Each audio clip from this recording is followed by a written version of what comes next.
시원해져서 다행인데 헤이페버가 또 심하고 고생이 많으시고요.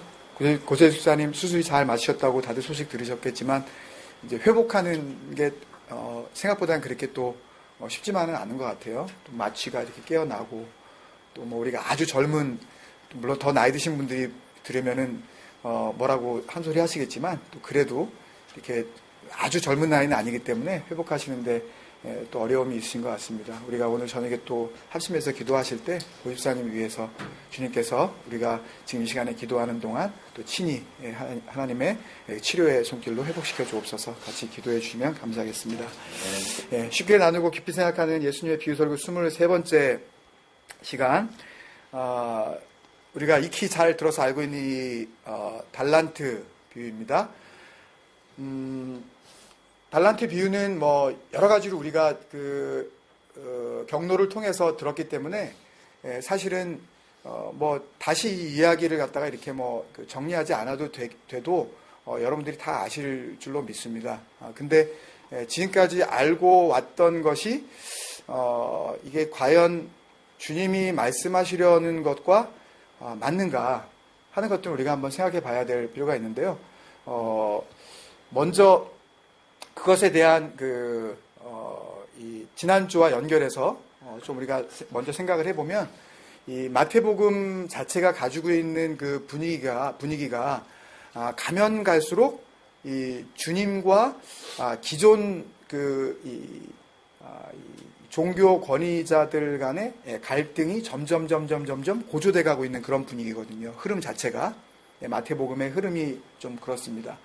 그래서 지난주에 우리가 본 것처럼 21장에 주님께서 예루살렘으로 이제 들어오시고 또 그냥 가만히 계셔도 되는데 막 성전에 가셔서 막 들어 엎어버리시고 그렇게 하고 이제는 막 서로 적대 관계였었던 바리새인과 이 헤롯 당원들이 막 결탁을 하고 막 이런 일들이 이제 벌어지면서 이 비유가 이제 끝나고 25장이 마치고 나면 26장에서 뭐가 나오죠?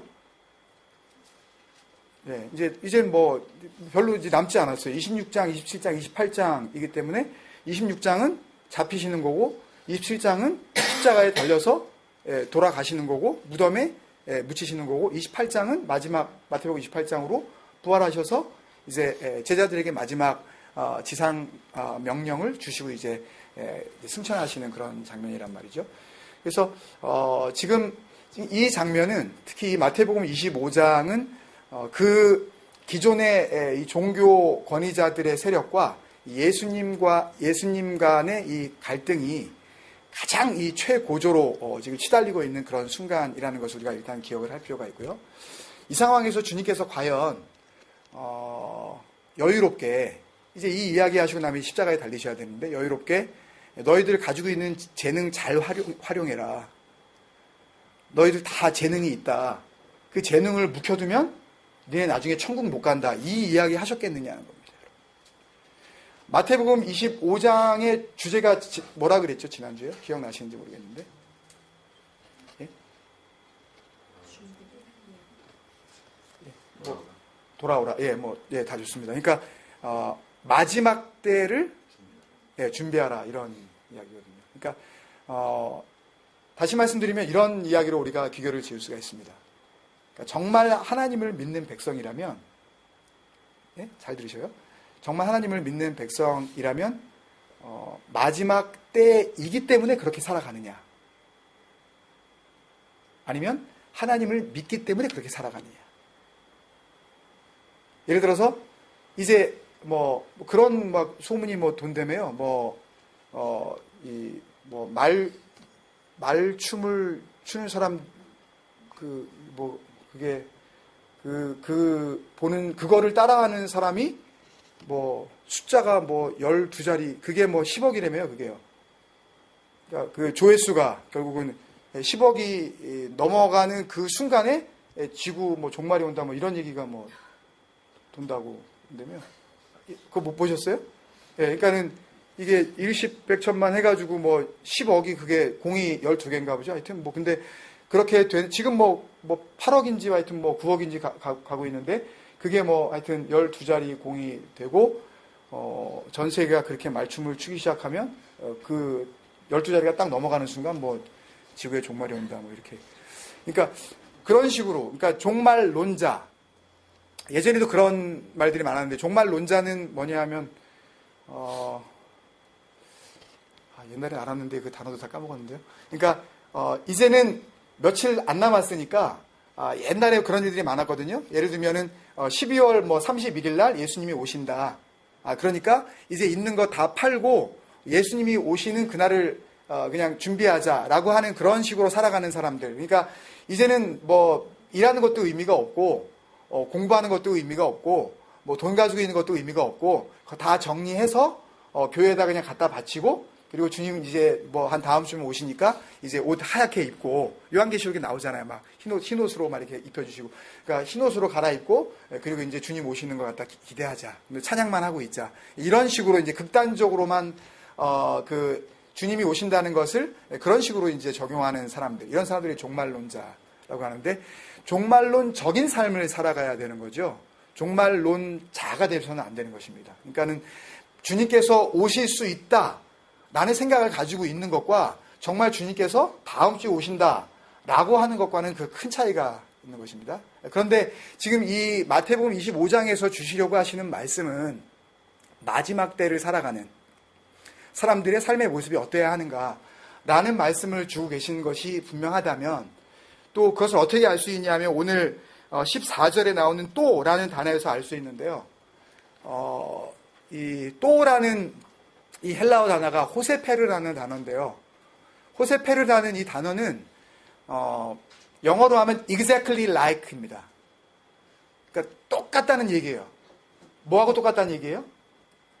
1절부터 13절까지의 내용하고 똑같은 얘기를 지금 다른 스토리로 내가 지금 얘기를 할 거라는 걸 갖다가 알려주시는 거예요. 그러니까 1절부터 13절까지의 주님께서 말씀하시려는 주님의 의도와 호세페르, exactly like, 이 just as라는 이 단어가 가지고 있는 이 한 가지만 보더라도 이 다음에 나오는 이야기는 이 앞에 있는 내용과 똑같다. 그러면 이 뒤에 나오는 내용은 뭐에 대한 내용이냐 하면 역시 준비해야 된다. 준비되어진 삶을 살아야 된다. 그럼 먼저 한 가지 우리가 좀 짚고 넘어가야 될 것은요. 지난주에 우리가 뭐가 준비되어 있는 상태로 살아가야 되는 게 마지막 때를 살아가는 지혜로운 자의 삶이라고 우리가 결론을 지었는지 기억나십니까, 여러분? 이사야서 55장하고 요한계시록 3장 이야기를 같이 우리가 나누면서 기억나시나요? 이사야서 55장에서는 오라 그러면서 시작됐잖아요. 목마른 자들아 물로 나아오라. 돈 없는 자도 오라. 돈 없이 값 없이 와서 뭐를 사라?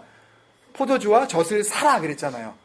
그래서 제가 미련한 자들이 뭘 사러 갔느냐 도대체 그 신랑 오실 때 사러 가는 것이 무엇이냐 이런 것도 우리가 한번 생각해 본 거잖아요. 그리고 요한계시록 3장 그 18절하고 그 다음에 19절 20절을 뛰어넘어서 20절 우리가 잘 아는 거 뭐였죠?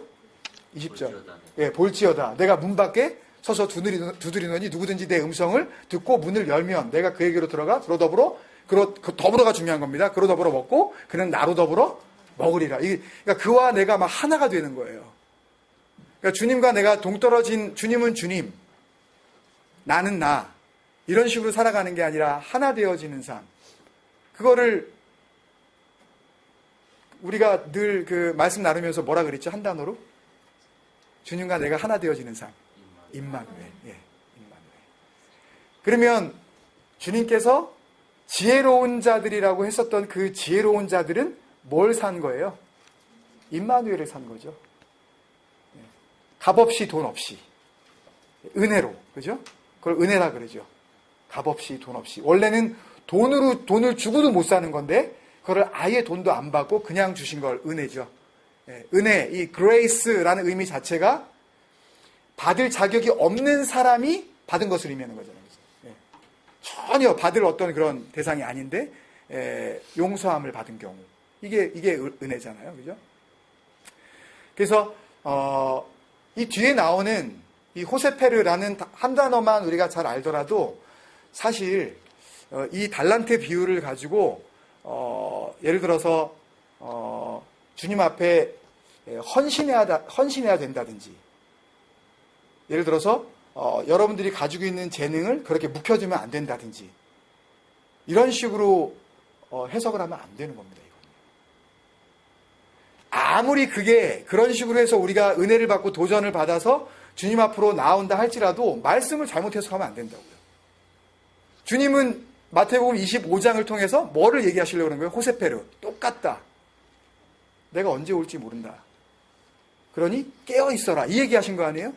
그러면 그 이야기를 이 5달란트, 2달란트, 1달란트 받은 자들의 비유를 통해서 또 말씀하시려고 하는 건데 이걸 가지고 열심히 살자. 재능을 묵혀두면 안 된다. 그러면 재능을 묵혀두면 예를 들어서 그런 식의 설교가 맞다면 맨 마지막에 나오는 30절에 이 무익한 종을 바깥 어두운 데로 내쫓으라. 거기서 슬피 울며 이를 갈미 있으리라. 그러면 예를 들어서 재능을 썩혀두면은 그러면은 주님 앞에서 무능한 자라 그러면서 여기서 나오는 그런 의미, 바깥 어두운 데가 의미하는 것은 결국은 주님과 함께하지 않는 지옥을 의미하는 것인데 그러면 그것으로 내쫓김을 당해서 거기에서 그러면은 영원한 처벌을 받게 되는 건가요? 재능을 조금 내가 사용하지 않았다고? 그러면 결국은 재능을 사용해야 주님 앞에 의롭다 하심을 받는다면 그러면 결국은 우리가 믿음으로 은혜 가운데 구원을 얻는 것이 아니라 뭔가 해드려야 되는 거네요? 절대 그렇지 않죠. 아무리 그런 해석이 그럴싸해 보이고 그런 설교를 통해서 누군가를 뭔가 교회 안에서 일하게 만들 수 있는 그런 설교를 할 수 있는 구실이 된다 할지라도 그런 유혹에 설교자나 성도님들이 절대 말려 들어가면 안 돼요. 이건 그런 내용이 아니에요. 그렇게 해석해서는 절대 안 돼요. 그런 쪽으로 생각조차 하지 마셔야 돼요. 이제는요.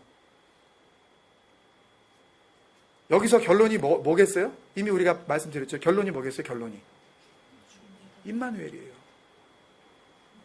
결론이 임마누엘입니다. 결론을 알고 시작하시자고요. 결론을 모르고 시작하면 끝낸 다음에 여러분들이 무슨 얘기였지? 라고 생각할지 모르지만 쭉 말씀드렸잖아요.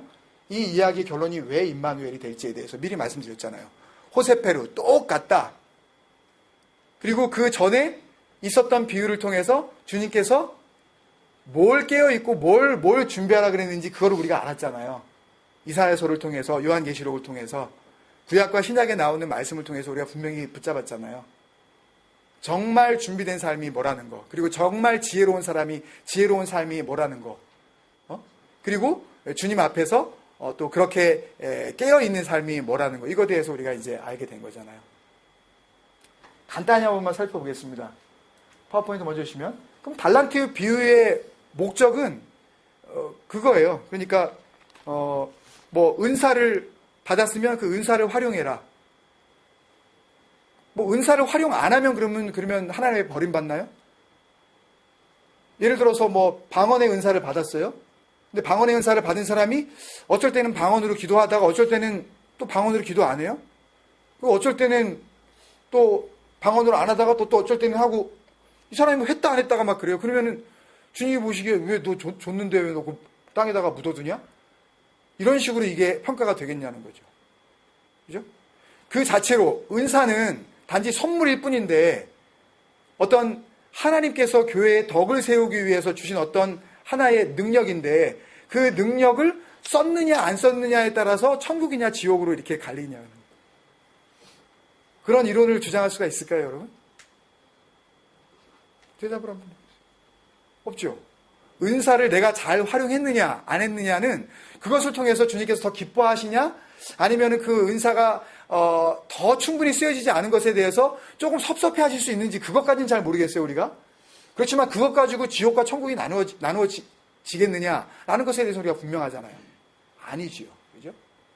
달란트 비유의 목적은 은사를 잘 활용해라든지 인간적인 열심이나 노력으로 교회 일에 열심을 다해라 라든지 아니면 하나님을 믿었으면 때를 얻든지 못 얻든지 무조건 나가서 전도해야 된다든지 예를 들어서 하나님께서 우리를 만난 다음에 첫 번째 물으실 말씀이 너 몇 명 전도했어?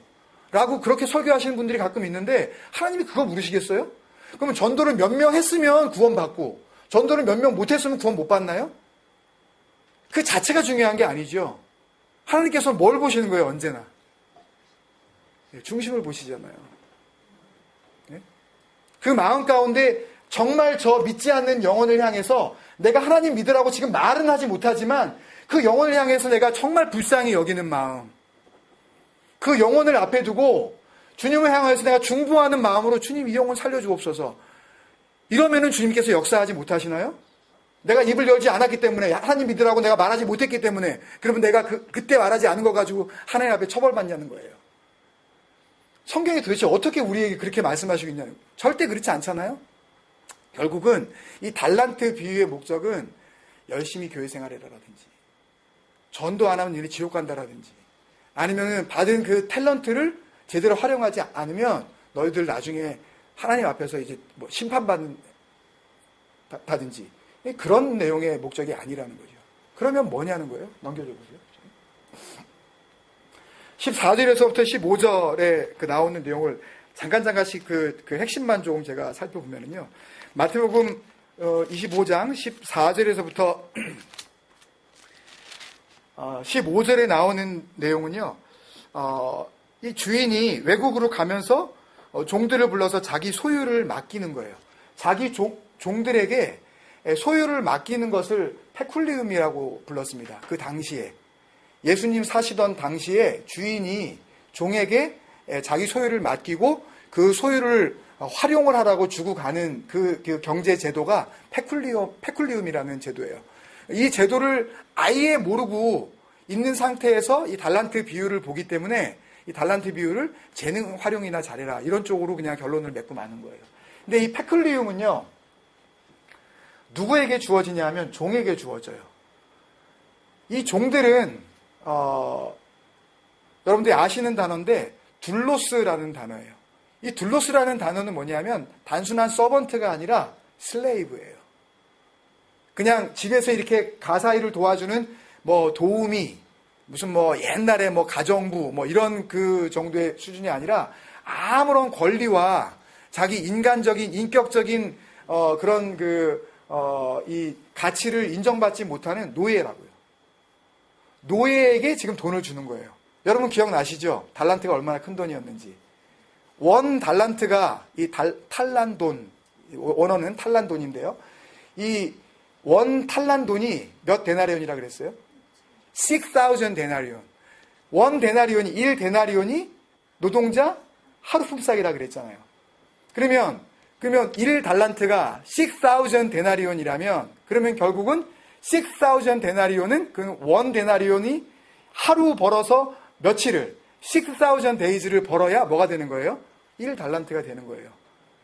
그러면 조금 이거를 여러분들이 좀 이해하시기 편하게 다시 한번 좀 더 설명을 드리면 가끔 1 달란트 받은 사람이 자기가 받은 양이 적다고 자기 받은 액수가 적다고 그게 억울해서 그냥 딴 애들한테는 많이 주고 나는 1 달란트 여러분들 1 달란트라고 생각하니까 무슨 뭐 일부를 생각하시는 경우가 가끔 있는데 일부를 주니까 그냥 땅에다 묻어버리고 주인이 오니까 일부를 꺼내가지고 줬다 이렇게 생각할 수 있는데 그 원 달란트라는 거는요 6,000 데나리온이라면 예를 들어서 하루에 그냥 쉽게 계산을 해서 우리가 하루에 노동자가 만약에 100불을 번다면 그러면 100불을 곱하기 6,000 데이즈를 해야 원 달란톤이 되는 거예요. 그러면 간단히 계산을 해봐도 600,000 달러가 원 달란톤이 되는 거라고요. 60만 불이 작게 잡아도 60만 불이 만약에 일당이 200불인 사람은 곱하기 2하면 되는 거고요. 일당이 300불인 사람은 곱하기 3하면 되는 거예요.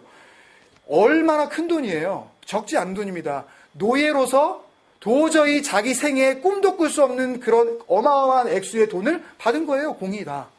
물론 5달란트는 60만 불 곱하기 5만 쳐도 큰 돈이니까 뭐 많이 받았으니까 뭐 좋겠죠. 그렇지만 이 페쿨리움이라는 이 단어는요. 끝까지 처음부터 자기 게 아니었지만 나중에도 자기 게 아니에요. 예를 들어서 5달란트 했던 사람이 참 재주도 좋아요. 얼마나 오랜 시간 동안 주인이 떠나 있었는지 모르지만 슬레이브인 주제에 어떤 이코노미컬한 그런 그 액티비티를 했는지 그걸 갖다가 더블로 이걸 남겼어요. 예? 예를 들어 300만 불을 한 50년 뒤에 300만 불을 또 남겼다고. 그렇지만 600만 불이 된 돈 가운데 자기 돈은 한 푼이라도 있어요? 없어요? 없다는 거예요. 차이건 없어요. 벌었다 그래서 그 많이 번 그 자체가 자기에게 어떤 유익을 주지는 않아요. 이 달란트라 또라는 의미, 아까 말씀드린 그 호세페르라는 그런 의미, 그 종들이라고 할 때 전혀 아무런 그 권리가 없는 그런 의미. 그리고 이 달란트라는 의미를 우리가 생각을 해봐도 이것은 재능을 좀 적게 줬다, 아니면 재능을 좀 많이 줬다라는 쪽으로 우리가 생각할 필요 없을 정도로 충분한 그런 분량이었다라는 것을 알 수 있고요. 그 다음에 16절에서부터 18절에 보면 이제 갈림길이 나옵니다. 5달란트와 2달란트 받은 종의 특징은 뭐냐 하면요, 바로 갑니다. 그냥 바로 가요. 가서 뭐를 해요? 그걸 가지고 장사를 해요. 그 당시에 과연 노예가 마음껏 그렇게 자유경제 활동을 할 수 있었는지에 대해서는 의문이 있습니다. 이것을 염두에 두셔야 돼요. 이게 지금 누가 가서 장사를 한 거예요? 노예가. 자유인이 아니라, 이런 프리맨이 아니라 자유가 전혀 없는 그 사람이 가가지고 장사를 했다고요. 바로 가서 그것을 장사를 했어요. 그리고 1달란트, 2달란트 받은 종도 또 그렇게 했고요. 1달란트 받은 종은 어떻게 했어요? 18절에 보면 땅을 파고 감추어 뒀어요. 누가 잘한 거예요, 여러분? 60만 불이에요. 노예예요. 나는 노예예요. 어차피 그 돈은 내 돈도 아니에요. 그리고 그걸 갖다가 많이 늘려봤자 그 돈이 내 돈도 아니에요. 그럼 주인이 주고 갔으면 그것을 어떻게 안전하게 원금을 돌려드리는 게, 그게 제네럴한 마인드 아니에요? 그게 안전한 거 아니에요, 여러분? 이게 보편적인 거예요. 이게 맞게 한 거라고요, 이게요. 1달란트 받은 종이 잘못한 게 아니에요. 나중에 주인이 돌아와서 게으른 종아 이러니까 여러분들이 게을러 이렇게 얘기하실지 모르지만 생각해보세요. 노예예요. 60만 불을 받았어요. 땅에 묻죠, 차라리. 갔다 올 동안 나는 노예니까 어차피 아무것도 없었어요, 원래. 그냥 돌려주면 끝이죠. 누가 더 위험한 짓을 한 거예요? 누가 더 무모한 짓을 한 거예요? 너무너무 데인저러스하죠. 너무너무 데인저러스하죠. 그렇지 않아요, 여러분? 내 거면 300만 불이에요, 여러분.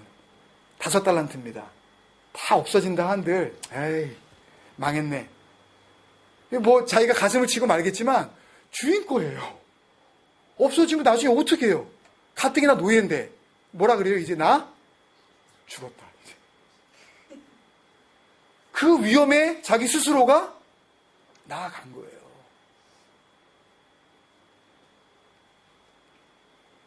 그런 갈림길입니다. 잘 가려는 길일까요? 안 가려는 길일까요? 잘 안 갈 것 같아요. 여러분 잘 생각해 보세요. 이게 잘 가려고 하는 길일까요? 안 가려고 하는 길일까요?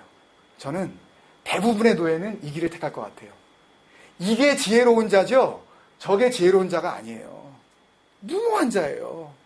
겁도 없는 거예요. 노예 주제에. 그 다음으로 넘어갑시다. 그리고 결산을 합니다. 주인이 돌아왔어요. 5달란트 받았던 종은 5달란트를 어떻게 또 재주 있게 남겼네요. 2달란트 받았던 종도 또 2달란트를 남겼어요. 어마어마한 프로핏이죠. 그랬을 때 21절과 23절에 주인이 동일하게 이야기를 합니다. 뭐라 그러죠? 내가 적은 일에 충성했대요. 여러분 300만 불을 지금 주인이 손이 너무 커도 그 정도 가지고는 이제 small things. You're so faithful for very small things. 주인이 통이 너무 큰 거예요. 주인이 가지고 있는 게 많다란 뜻이겠죠. 이 정도는 아무것도 아니란 뜻인 것 같습니다. 첫 번째 결산이에요. 적은 일에 충성하였음에 이제는 많은 것을 내가 줄 수 있다. 내 주인의 즐거움에 참여할지어다.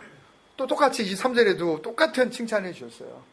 그리고 마지막 파워포인트인데요.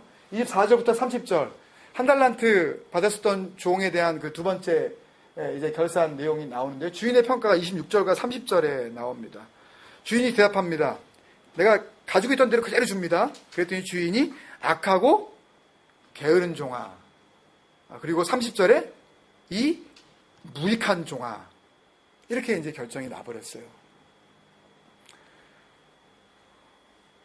이게 도대체 무슨 의미일까요? 도대체 어디에서 이런 문제가 발생을 했을까요? 25절에 보면은요, 이 한 달란트 받았던 자가 이 주인 앞에서 굉장히 중요한 고백을 합니다. 25절 한번 봐주세요. 24절, 네, 24절부터 한 달란트 받았던 자는 와서 이르되 주인이여, 당신은 어떤 사람이라고요? 당신은 굳은 사람이라. 이 굳은 사람이라는 이 헬라어 원어는요, 굉장히 냉정한 사람, 굉장히 매몰찬 사람, 인정 사정 없는 사람, 이런 사람을 이야기해요. 용서하지 못하는 사람, 당신은 무서운 사람, 한마디로 두려운 존재였던 거예요. 주인을 어떻게 본 거예요? 주인을 그렇게 본 거예요. 굳은 사람이라. 심지 않은 데서 거두고. 여러분 잘 보세요. 거둘 때, 이 하비스트를 할 때, 하비스트는 누가 할 수 있는 거예요? 씨를 뿌린 사람만이 할 수 있는 거 아니에요, 그죠?